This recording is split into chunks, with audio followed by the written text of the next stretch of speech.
Pebbles Telugu. నీలి నక్క. అనగనగా ఒక అడవిలో ఒక నక్క ఉండేది. ఒకరోజు అడవి అంతా తిరిగినా దానికి ఆహారము దొరకలేదు.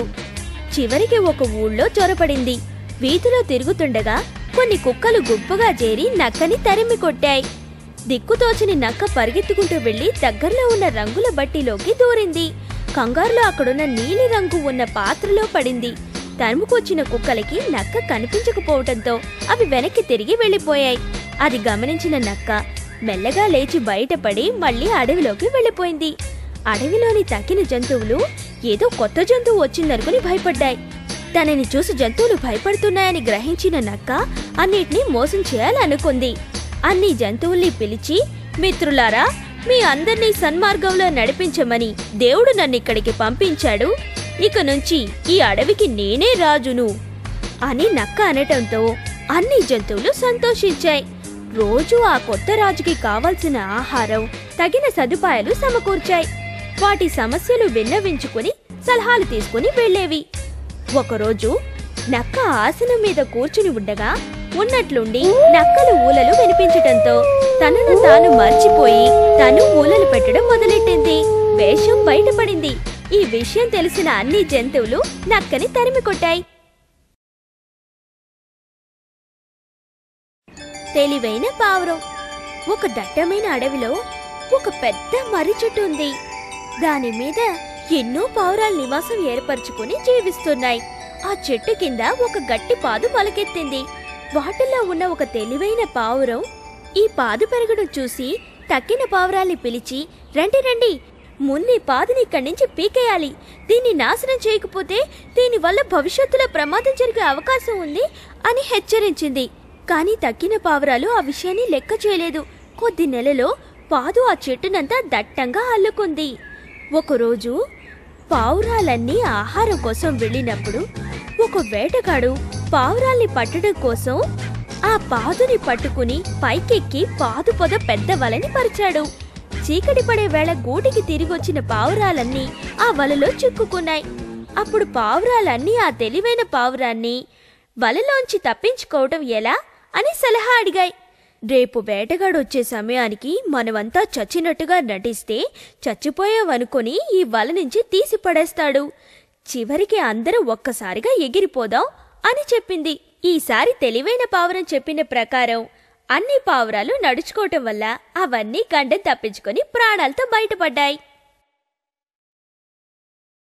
తెలివైన కుందేలు. అనగనగా ఒక పెద్ద అడవిలో ఒక సింహం ఉంది. అది ప్రతిరోజు ఎన్నో మృగాల్ని వేటాడి చంపుతూ ఉండేది. ఒకరోజు తక్కిన జంతువులన్నీ ఒక చోట చేరి, సింహరాజా, ఇలా ఇష్టం వచ్చినట్టు వేటాడితే తొందరలో మేమెవ్వరూ మిగలం. ఈ విషయం గురించి సింహంతో మాట్లాడాలి అని ఆ మృగాలు నిర్ణయించుకున్నాయి. ఆ ప్రకారంగా రాజసింహాన్ని కలిసి మాట్లాడాయి. రోజుకొక జంతువు సింహానికి ఆహారంగా వెళ్లాలని తీర్మానం జరిగింది. ఆ విధంగా రోజుకొక జంతువు సింహానికి ఆహారంగా వెడుతూ వచ్చాయి. ఒకరోజు ఒక కుందేలు వంతు వచ్చింది. అది చాలా తెలివైంది. సింహాన్ని ఎలాగైనా చంపాలని వ్యూహం పన్నింది. సింహం దగ్గరకు విచారంగా వెళ్లి, మృగరాజా, మృగరాజా, ఈరోజు తమకు ఆహారంగా మేము 6 బయలుదేరాం. కానీ దారిలో ఇంకో సింహం ఎదురై మాలో 5 చంపే తినేసింది అని చెప్పింది. అది విన్న సింహం కోపంతో గర్జించింది. ఇంకొక సింహమా? ఎక్కడుంది చూపించు అని కుందేలుతో పాటు వెళ్ళింది. కుందేలు సింహాన్ని దగ్గరలో ఉన్న పాడుపడ్డ నూతి దగ్గరికి తీసుకెళ్లి లోపలుందని చెప్పింది. కోపంతో లోపల కనిపించేది తన బింబమేనని గ్రహించలేక మూర్ఖంగా ఆవేశంతో నూతిలోకి దూకి ప్రాణాలు పోగొట్టుకుంది. కాకి, పాము. ఒక దట్టమైన అడవిలో పెద్ద చెట్టు ఉండేది. ఆ చెట్టు మీద రకరకాల పక్షులు గుళ్ళు కట్టుకుని జీవిస్తున్నాయి. ఆ దారిలో వెళుతున్న ఒక పాము ఆ చెట్టును చూసి ఆగింది. ఈ చెట్టే ఇక నాకు నివాసము అని అనుకుంది. ఆ చెట్టు త్వరలో నివాసం మొదలెట్టింది. ఒకరోజు ఆ చెట్టు మీద ఉన్న గూళ్ళలో చాలా గుడ్లు కనిపించటంతో నేను ఎంతో అదృష్టవంతురాల్ని, ఆహారం వెతుక్కుంటూ ఎక్కడికి వెళ్ళనవసరం లేదు అని అనుకుంది. అక్కడున్న గుడ్లు మెంగటం మొదలుపెట్టింది. ఆ రోజు సాయంత్రం గూడు తిరిగిన పక్షులు అక్కడ తమ గుడ్లు కనిపించకపోవటంతో అదిరిపడ్డాయి. అక్కడున్న పావే మన గుడ్లు తినేసుంటుంది, కానీ మనం ఇప్పుడు ఏం చేయగలం? పక్షులు ఒకచోట గుమిగూడి ఒక పథకం ఆలోచించాయి. ప్రతిరోజు రాణిగారు స్నానం చేసే కొలం దగ్గరికి వెళ్లి రాణిగారు మెడలో నుంచి తీసి నడిగొడ్డున పెట్టిన రత్నాల హారాన్ని కాకి ముక్కున పెట్టుకుని ఎగిరెగిరి ఆ పెద్ద చెట్టు దగ్గరికి వచ్చి హారాన్ని త్వరలో పడేసి ఎగిరిపోయింది. కాకిని వెంటాడుతూ వచ్చిన రాజభటులు అక్కడున్న పాముని చూసి దాన్ని చంపి రత్నాల హారాన్ని తీసుకువెళ్లారు. ఆనాటి నుంచి గుడ్లు నిక్షేపంగా ఉండటంతో పక్షులన్నీ ఎంతో సంతోషంగా జీవించసాగాయి. నలుగురు స్నేహితులు. జింక, కాకి, తాబేలు, ఎలుక ఈ నలుగురు మంచి స్నేహితులు. ఎప్పుడూ వీళ్ళు నలుగురు ఒక చెట్టు దగ్గర చేరి కబుర్లు చెప్పుకుంటూ ఉంటారు. ఒకరోజు వాళ్ళు చెట్టు దగ్గరికి చేరుకున్నారు. కానీ జింక మాత్రం రానే లేదు. తక్కిన వాళ్ళు ఎంతో బాధపడ్డారు. జింక ఎందుకు రాలేదో చూసిరమ్మని కాకిని పంపించారు. కాకి అక్కడ ఇక్కడ అంతా వెతికి చివరికి ఒక వేటగాడి వలలో చిక్కుకున్న జింక కాపాడండి కాపాడండి అని జింక అరవటం చూసింది. ఆ విషయం తన స్నేహితులకి చెప్పింది. జింకని కాపాడాలని ఎలుకని తన వీపు మీద ఎక్కించుకుని జింక ఉన్న ప్రదేశానికి చేరుకుంది కాకి. తాబేలు కూడా వెనకాలే బయలుదేరింది. ఎలుక తన పళ్లతో వలని కొరికి జింకని విడిపించింది. అది దూరం నుంచి చూసిన వేటగాడు అక్కడికి చేరుకునే లోపు కాకి, జింక, ఎలుక అక్కడి నుంచి తప్పించుకున్నాయి. కానీ తాబేలు పరిగెట్టలేక వేటగాడి చేతికి చిక్కింది. వాళ్ళ మరొక మిత్రుణ్ణి ఆపద నుంచి విడిపించాలని నిర్ణయించుకుని జింక మళ్ళీ ఆ వేటగాడి కంటపడేలా అటూ ఇటూ తిరగటం మొదలుపెట్టింది. వేటగాడు ఆశతో తాబేలును బిగించిన సంచి కింద పడేసి జింక కోసం వెళ్ళాడు. అప్పుడు ఎలుక ఆ సంచిని కొరికి తాబేల్ని విడిపించింది.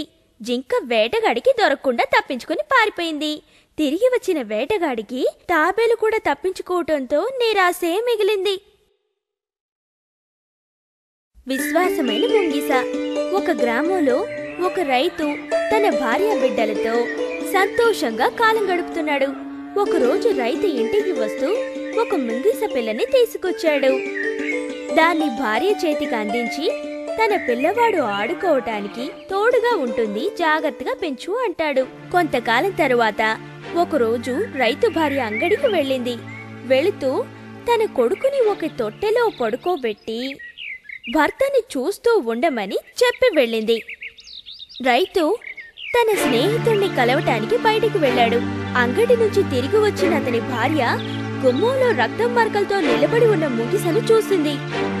నా కొడుకుని చంపేశావా అని భయపడి కోపంతో చేతిలో ఉన్న సరుకుల సంచితో ముంగిసని కొట్టి కంగారుగా లోపలికి వెళ్ళింది. అక్కడ తన కొడుకు ఉయ్యాలలో నిశ్చింతగా పడుకునున్నాడు. కింద ఒక పాము రక్తపు మడుగులలో పడి ఉండటం గమనించిన ఆమె ఏం జరుగుంటుందో ఊహించగలిగింది. గబగబా బయటికి వచ్చి ముంగిస దగ్గర కూర్చుని నన్ను క్షమించు, పాముని చంపి నా బిడ్డని కాపాడావు అని ఏడుస్తూ అంది. కాని ఆ మాటలు వినిపించుకోకముందే ఆ ముంగిస ప్రాణాలు కోల్పోయింది. కోతి, ముసలి. ఒక నది ఒడ్డున ఒక పెద్ద ఆపిల్ చెట్టు ఉంది. ఆ చెట్టు మీద ఒక కోతి ఉంటూ వచ్చింది. ఒక రోజున ఒక ముసలి ఆ కోతి దగ్గరకు వచ్చి నాకు బాగా ఆకలిగా ఉంది, పళ్ళు ఇవ్వు అని అడిగి పళ్ళు తింది. ఆ ముసలి నది అవతలి ఒడ్డున ఉన్న తన భార్యతో ఆపిల్ రుచి గురించి చెప్పింది. అది విన్న ఆ ఆడ ముసలి అత్యాశకు పోయి ఆ పళ్ళే అంత రుచిగా ఉన్నప్పుడు రోజూ ఆ పళ్ళు తిని బతుకుతున్న కోతి గుండెకాయ ఇంకెంత రుచిగా ఉంటుందో అనుకుని ఆ కోతి గుండెను తీసుకురమ్మని భర్త ముసలితో అంది. తన భార్య మొండితనం తెలిసిన ఆ ముసలి వేరే గత్యంతరం లేక కోతి దగ్గరికి వెళ్ళింది. కోతి కోతి, నా భార్య నిన్ను విందుకు తీసుకురమ్మంది అని ఆ కోతిని వీపు మీద ఎక్కించుకుని వెళ్ళింది. విషయం దాచలేక సగం దూరం నదిలోకి వెళ్లిన తర్వాత విషయం చెప్పింది. తెలివైన ఆ కోతి, మిత్రమా, ఈ మాట నాకు అక్కడే చెప్పుంటే చెట్టు కొమ్మకి నా గుండె తగిలించి వచ్చేదాన్ని కాదు కదా. సరే, వెనక్కి వెళ్లి ఆ గుండె తీసుకొద్దాం అని అనటంతో ముసలి వెనుతిరిగి చెట్టు దగ్గరికి చేరుకుంది. వెంటనే కోతి చెట్టు కొమ్మల మీదకు దూకి, ముసలి, ఈ ప్రపంచంలో కల్లా నీ మొగుణ్ణి మించిన సొంట ఎవరూ లేరని నీ భార్యతో చెప్పు అని కిలకిలా నవ్వుకుంటూ కొమ్మల మీద గంతులేసింది. అందమైన పడవ. ఒక కప్ప, ఎలుక, కోడిపిల్ల, చీమ, తుమ్మెద, ఈ 5 స్నేహితులు కలిసి వెళుతూ ఒక సెలయేరు చేరుకున్నారు. రండి స్నానం చేద్దాం అంటూ కప్ప గబాల్న నీళ్లలోకి దూకింది. అయ్యో, మాకు ఈత రాదే అనుకుంటూ తక్కిన 4 ఒడ్డున నిలబడి ఆలోచించటం మొదలుపెట్టాయి. ఏదో ఒకటి చేయాలని నిర్ణయించుకున్నాయి. 4 కలిసి చర్చించుకుని చివరికి ఆచరణలోకి దిగాయి. కోడిపిల్ల ఒక ఆకు తీసుకొచ్చింది. ఎలుక ఒక అక్రూట్ చిప్పను తీసుకొచ్చింది. చీమ ఒక పుల్లని తీసుకొచ్చింది. తుమ్మెద పొడుగాటి దారం తీసుకొచ్చింది. 4 కలిసి ఒక పడవని తయారు చేశాయి. దాని ఏట్లోకి తోసి 4 దాని మీద విహారం మొదలెట్టాయి. నీళ్లలో నుంచి ఒడ్డుకి వచ్చిన కప్ప వాళ్ళని చూసి వెక్కిరించాలనుకుంది. కాని అప్పటికే ఆ 4 చాలా దూరం వెళ్ళిపోయారు. 3 చేపలు. ఒక పెద్ద ఏట్లో 3 పెద్ద పెద్ద చేపలు ఉండేవి. అందులో ఒకటి ముందు జాగ్రత్త కలది, మరొకటి చాలా తెలివైంది, మూడోది విధి ఎలా ఉంటే అలా జరుగుతుంది అనుకునేది. ఒకరోజు బెస్తవాడు అక్కడికి వచ్చాడు. ఇక్కడ చాలా చేపలు ఉన్నాయి, రేపొచ్చి చేపలు పడదాం అని ఇంకొకటితో అన్న మాటలు విన్న ముందు జాగ్రత్త గల చేప తక్కిన 2 చేపలకి విషయం చెప్పింది. రండి, వెంటనే ఇక్కడి నుంచి ఇంకెక్కడికైనా వెళ్ళిపోదాం అని చెప్పింది. కాని తక్కిన 2 చేపలు ఒప్పుకోలేదు. తెలివైన చేప, ఏం జరిగినా సరే నేనిక్కడే ఉండి సమస్యని ఎదుర్కొంటాను అంది. కాని 3వ చేప, విధి ఎలా ఉంటే అలా జరుగుతుంది అంది.